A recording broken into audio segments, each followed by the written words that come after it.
Good day, everyone. We are Group 1 from VS Civil Engineering 1206. Welcome to Bridge Calculator entitled Calculating Live Load, Dead Load, and Cost Estimation on a Bridge. This program is designed to assist students in performing essential structural calculations quickly and accurately using Python.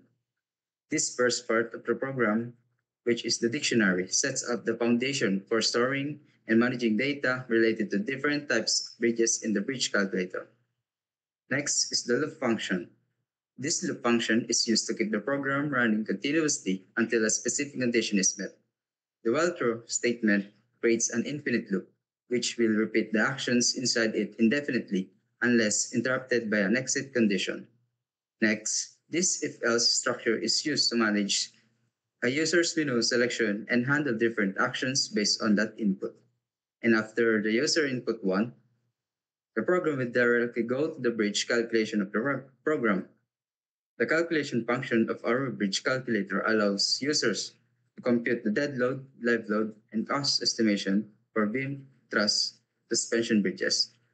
After selecting a bridge types, user input dimensions for various components like the deck slab, beams, railings, and foundation.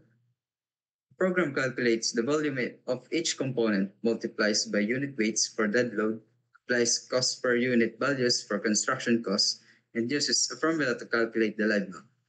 Finally, the program displays a table with a dead load, live load, and cost estimation breakdown for each component, providing a clear analysis of the bridge structure and costs.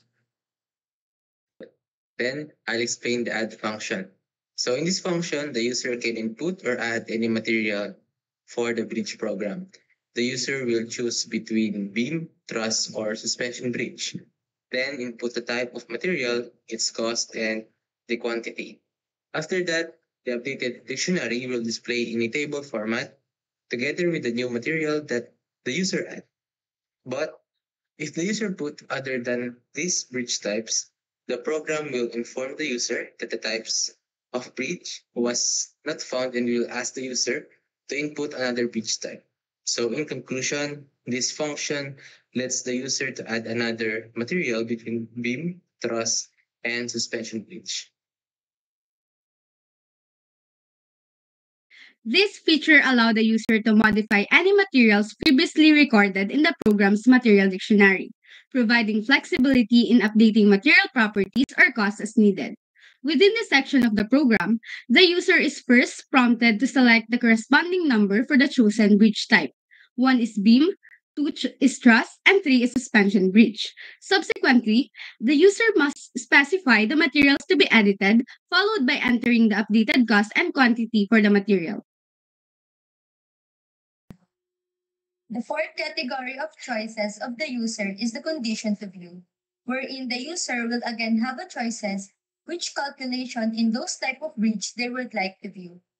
The user may enter either a number of their choice or the bridge type name. For example, for beam type bridge, they may enter number 1 or just beam. For truss type, number 2 or truss. And for suspension type bridge, they may enter number 3 or just suspension. Once they have chosen any of these three choices, then the calculation for load and cost estimation will display. But once the user entered the invalid number and name, then the program will display bridge type not found, please try again. And now, I'll explain the delete function of our bridge calculator program. This part allows the user to delete materials from any of the three bridge types, which are the beam, truss, or suspension.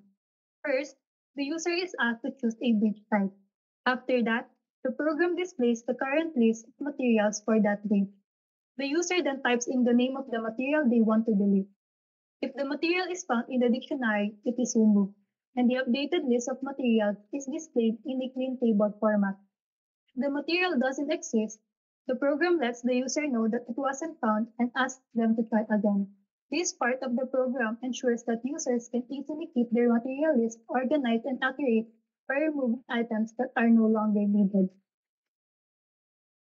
Now, if ever the user wants to stop the program, they only have to select option 6. This part of the program runs when the user inputs the number 6, which is to exit. It asks the user if they are sure they want to exit. So if the user types no, the program tells them it's going back to the menu and then display the options where the user could choose an action once again. But if the user types yes, it prints a goodbye message and breaks the loop to stop the program. The program is not case sensitive, however. If you ever types anything else or misspells, it assumes limit yes and terminates the program anyway.